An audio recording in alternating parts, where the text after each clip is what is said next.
አብ ወወልድ ወመንፈስ ቅዱስ አሐዱ አምላክ አሜን።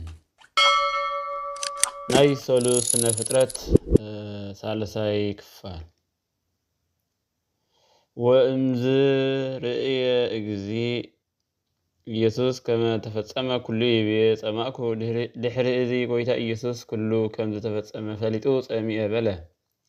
ዮሐንስ 19:28 በመንፈሳዊ ግብርና ተበራቲዕና እንተበደልናዮ በመሬታዊ ግብሩ ክሒሱልና ካሕስኡ እንታይ እዩ እንተበለ ደኺሙልና ወደክመ እግዚእ ኢየሱስ በሃዊ ረፍኖት ዮሐንስ 4:6-22 ጎይታ ኢየሱስ መንገዲ ብምኻድ ደኸመ።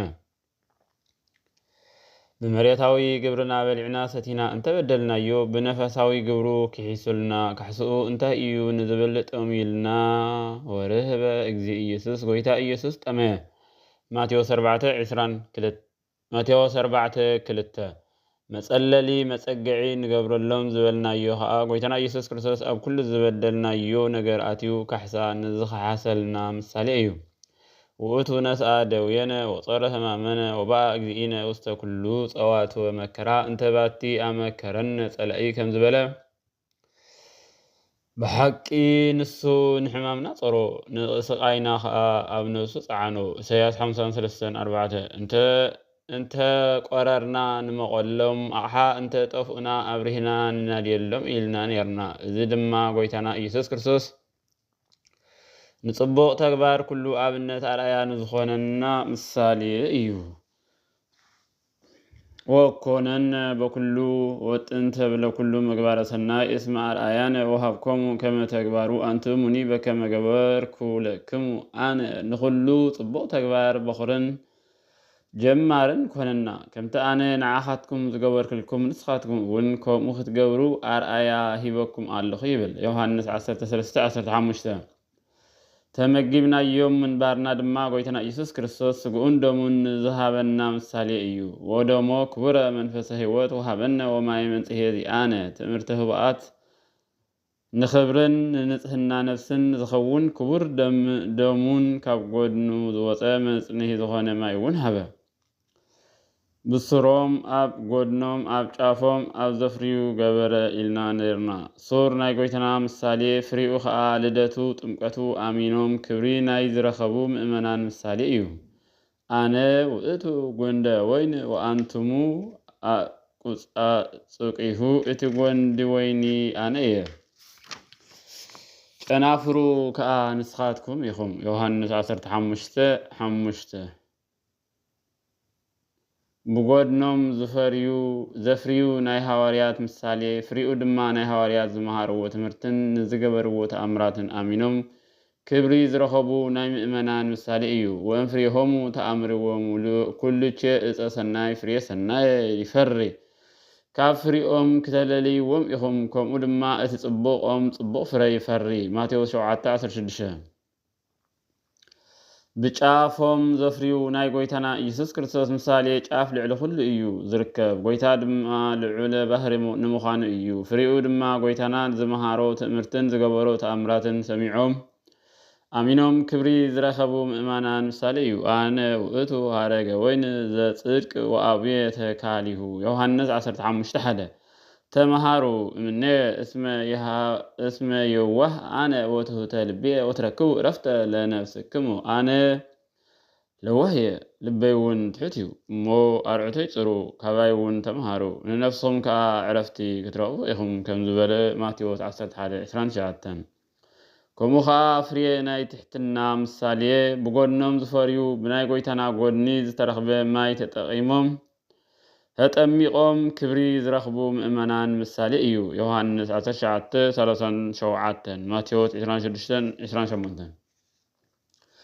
ጫፍ ብዕለት ዓርቢ ዝተገብሩ 7 ተኣምራት ኣሚኖም ክብሪ ዝረኽቡ ምእመናን ምሳሌ 7 ተኣምራት ኣየኖት እዮም ንዝብል ጎይታና ኢየሱስ ክርስቶስ ኣብ ልዕሊ መስቀል ተሰቒሉ ከሎ ዝተገብሩ ተኣምራት ኣብ ሰማይ 3 ኣብ ምድሪ 4 እዮም። ንሳቶም ከዓ ምጽልማት ፀሓይ ወርሒ ደም ምዃን ምርጋፍ ከዋኽብቲ እዚኦም ኣብ ሰማይ ዝተገብሩ እዮም። መጋረጃ ቤት መቕደስ ካብ ላዕሊ ክሳብ ታሕቲ ኣብ ክልተ ምቕዳድ ምኽፋት መቓብራት ካብ 500 ዝበዝሑ ካብ 600 ዝውሕዱ ሞታት ምትንሳእ ምርፋታት ኣካውሕ ማቴዎስ 27 ካብ 4 ክሳብ 53 እቶም ዝተንስኡ ሙታት ኣይሁድ ንጎይታና ኢየሱስ ክርስቶስ ንዕኡ ምስጋና ይኹን ተርታ ሰብ ወዲ ዮሴፍ እዩ ስለ ዝብሉ ዝነበሩ ኣምላኽ ወዲ ኣምላኽ ምዃኑ መስኪሮም ናብ መቃብሮም ዝተመልሱ ኣለዉ። ገሊኣቶም ድማ ክሳብ ዘመነ ኣርድእት ማለት ብግምት ድሕሪ እርገት ጎይታ ካብ 14 ክሳብ 20 ዓመት እውን ዝኸውን ዝጸንሑ ኣለዉ። ወአስተርአዮሙ ለዘይበዝሑ እምሃሙስቱ ምእቲ ቢጽ ወመብዝሃቶም ሃለው እስከ ጊዜ ወቦ እለሂ ኖሙ ድሕሪ እዚ ካብ 500 ንዝበዝሑ ኣሕዋት ተራእየ። ካብኣቶም እቶም ዝበዝሑ ክሳዕ ሎሚ ኣለዉ፣ ገሊኦም ግና ሞይቶም እዮም ይብል ቀዳማይ ቆሮንጦስ 15:6 ዓበይቲ ማእኸሎት ደቀቕቲ ፍርያት የፍርዩ ዝበልናዮ ከዓ ጎይታና ኢየሱስ ክርስቶስ ብህፃንነቱ ብሰብነቱ ንዝገበሮ ትሩፋት ምሳሌ እዩ። ወኩሎ ምግባራት እዚኣነ ኣጽደቀ ኩሉ ተግባራትና ኣብ ግብሪ ኣውዓለ ከም ዝበለ እዚ ኩሉ ዝተረኽባ ምድሪ ብሰለስተ ነገራት ጸኒዓ ትነብር ኢልና ነርና። ምድሪ ናይ እግዝእትነ ማርያም ምሳሌ እያ። ምድሪ ብሰለስተ ነገራት ጸኒዓ መንባራ እግዝእትነ ማርያም ድማ ብኣብን ብወልድን በመንፈስ ቅዱስን ጸኒዓ ንምንባራ ምሳሌ ኣብ የማኑ ከደነች ወቅዱስ መንፈስ ጸለለች ወሃይለ ልዑል አጽናአች። ኣብ በየማኑ ከደነች መንፈስ ቅዱስ እውን አጽለለች ሃይል ልዑል አጽናአች ይብል አንቀጸ ብርሃን ሉቃስ 1:35 ሰዓታት ለይቲ ክፍጸም ሰዓታት መዓልቲ ክጅመር ፈጠሮም ኢልና ነርና። ሰዓት ለይቲ ናይ ኦሪት ሰዓት መዓልቲ ናይ ወንጀል ምሳሌ እዩ። ሃለፈት ሌሊት ወመጻት መዓልት ወንግድ እምላእሌነ ወኩሎ ምግባረ ጽልመት ለይቲ ሃለፋ መዓልቲ መጺኣ እያ እሞ ኩሉ ግብሪ ጸልማት ንግደፎ ሮሜ 13:12 ወአመ በጽሐ ዕድሜሁ ፈነወ እግዚአብሔር ወልዶ ወተወልደ እምብእሲት ጊዜኡ ምስ በጽሐ ነቲ ካብ ድንግል ማርያም ዝተወልደ ትሕቲ ሕጊ እውን ዝሓደረ ወዱ ለኣኹ ገላትያ 4:4 እዚ ኸኣ ጎይታና ኢየሱስ ክርስቶስ ዘመነ ኦሪት ክጨርሽ ዘመነ ወንጀል ክጅመር ናይ ኣዳምን ናይ ሔዋንን ስጋ ለቢሱ ተዋሂዱ ተሰቂሉ መይቱ ተንሲኡ ዓለምን ምድሓኑ ምሳሌ እዩ። ፈጢሩ 12 ኣመሓደርቲ መላእኽቲ ገበረሎም ኢልና ነርና። እዚ ድማ ጎይታና ኢየሱስ ክርስቶስ 33 ዓመትን 3 ወርሕን ኣብዚ ዓለም እናዞረ እናተመላለሰ ወንጀል ይምህር ነይሩ። ካብዚ ዓለም ናብ ሰማይ ክዓርግ ከሎ ንሃዋርያት ሁሩ ወመሃሩ ኩሎ ኣሕዛብ ወእንዘ ታጠምቅዎሙ በልቡ በስመ አብ ወወልድ ወመንፈስ ቅዱስ ኢሉ ንመልኣኹ ምሳሌ እዩ። ማቴዎስ 28:19 ወሃረ 12 ሃዋርያት ወሴሞሙ ኖሎተ 12 ሃዋርያት መሪጹ ጓሶት ኢሉ ጸውዖም ሉቃስ 6:13 ማርቆስ 3:13 ፍጥረት 9 ኮይኑ ነይሩ 3 እንተተወሰኸ 12 ይኸውን።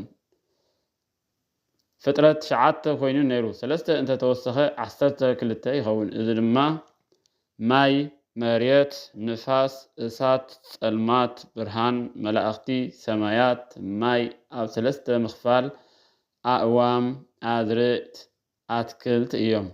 መዓልቱ ሰሉስ ተባህለ። ሰሉስ ማለት ሳልሳይ መዓልቲ እዩ። ካብ ብዙሑ ብውሕዱ ናይ ሰሉስ ስነ ፍጥረት እዚ እዩ።